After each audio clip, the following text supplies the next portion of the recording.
اس میں کوئی شک نہیں کہ یہ جدید انسانی تاریخ کے چند بڑے جنازوں میں سے ایک تھا، اور اگر آپ اس کے پس منظر اور جنگی حالات کا جائزہ لیں تو مظلومیت کے تاثر کے ساتھ شاید سب سے بڑا جنازہ بنتا ہے۔ ایران نے اس موقع کو بہترین سفارتکاری کے لیے استعمال کیا۔ اگر آپ حالات کا جائزہ لیں تو آیت اللہ خامنئی کی موت کے بعد ان کی تدفین کو مؤخر کیا گیا، اور ایران نے جنگ، سفارت اور دیگر معاملات پر بھرپور توجہ دی، اور جب یہ سارے معاملات ایک طرف چلے گئے تو اس کے بعد پھر تدفین کا اعلان کیا گیا، اور یہ اعلان بھی کوئی معمولی نہیں تھا، بلکہ غیر معمولی اعلان، غیر معمولی انتظامات اور غیر معمولی شرکت کے سبب یہ پوری دنیا کی توجہ کا مرکز بن گیا، باوجود اس کے کہ فٹ بال جیسا معروف کھیل اس وقت دنیا پہ چھایا ہوا ہے۔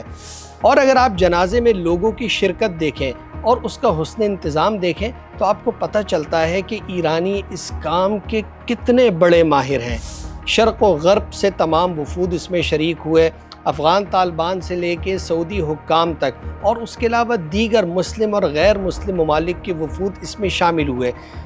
سعودی عرب اور افغان طالبان کے وفود کی شرکت اس کا ایک تاریخی لمحہ تھا، کیونکہ دونوں ممالک کے درمیان ماضی میں بڑے اختلافات رہے ہیں، لیکن اب لگتا ہے کہ وہ اپنی کم ترین سطح پر جاتے ہوئے دکھائی دے رہے ہیں۔ ایران نے آیت اللہ خامنئی کے جنازے کو جس طرح سفارت، اپنی دعوت کے ابلاغ، اپنے حسن انتظام اور اپنی تمام چیزوں کے لیے دکھایا، اس پر دنیا ششدر رہ گئی، یہاں تک کہ ڈونلڈ ٹرمپ بھی یہ بات کہنے پر مجبور ہو گئے کہ انہیں یقین نہیں تھا کہ آیت اللہ خامنئی ایران میں اتنے مقبول ہو سکتے ہیں۔ اور دوسری طرف اسرائیل نے اس سارے معاملات کو اپنی شکست ہی سمجھا ہے، کیونکہ اس کے مقاصد حاصل نہیں ہوئے۔ ایران نے اس موقع کو دنیا بھر کے سامنے سفارتکاری اور اپنے فلسفے اور نظریے کے مطابق ایسا پیش کیا کہ شاید اس سے پہلے اس کی کوئی نظیر نہیں ملتی۔ یقیناً ایرانی جہاں مذاکرات کے ماہر ہیں، جنگ میں انہوں نے استقامت دکھائی، وہیں انہوں نے بتایا کہ کس طرح سے اپنی دعوت اور اپنے فلسفے کو